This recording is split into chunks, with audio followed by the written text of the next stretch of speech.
our biggest challenge and what we look to do is transition people from the inter-schools and from being, I suppose, recreational competitors or recreational participants into club programs. Because once they transition into clubs, that's when they can start to get that sort of expert coaching. And it's at all of the inter-school events we have affiliated coaches, and we have sort of recognised program providers there, sort of watching and looking. And if he hasn't tapped your son on the shoulder yet, I mean, I'm sure they will at some point, but I can't afford it, don't worry.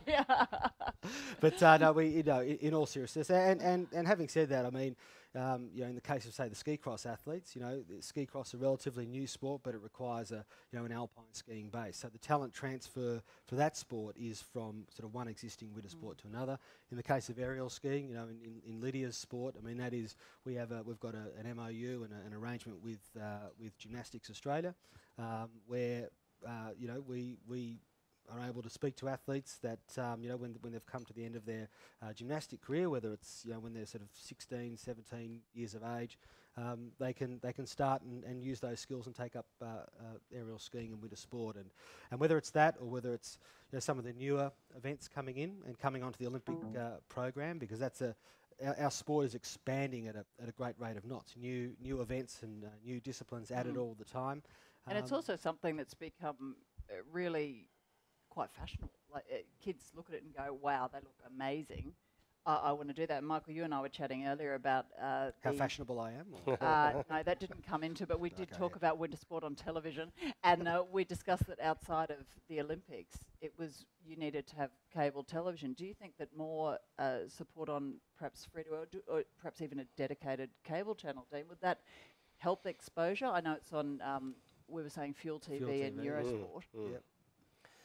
Well, it's the golden chalice. If you're involved in a sport that can attract that's of a type that is so relevant and so interesting that it wants to be on TV.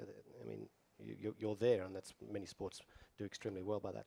And I think we've had a long history. We had a World Cup aerials event for about 10 years. It was broadcast on events, and as Michael said, that there's now quite a few events that are going up through Fuel. But yes, we'd love to have more exposure on television. On that, I mean, when Channel 9 and Foxtel broadcast Vancouver, that was they broadcast over 1,700 hours of television back into Australia, and having spoken to those guys a fair bit about their motivation for making such a big commitment to it. Part of it is because we have a lot of athletes that staggered throughout that 2-week window of the Winter Olympic Games have the opportunity not only for medals but also for top 10 success and for final success. So, when broadcasters are looking at what they will invest into major events, you sort of want to look at the prospects of success. And I think the sport has done its bit and continues to try to do its bit even more about trying to produce athletes that will be relevant and will be interesting and will become the household names. And following the success of the last few Olympics, in fact, I should point out that Ski and Snowboard Australia, other than swimming, is the only national federation that's produced a gold medal at the last 3 Olympics. So there's a bit of pressure on the next one to go forward. We'll give you that one. But yeah.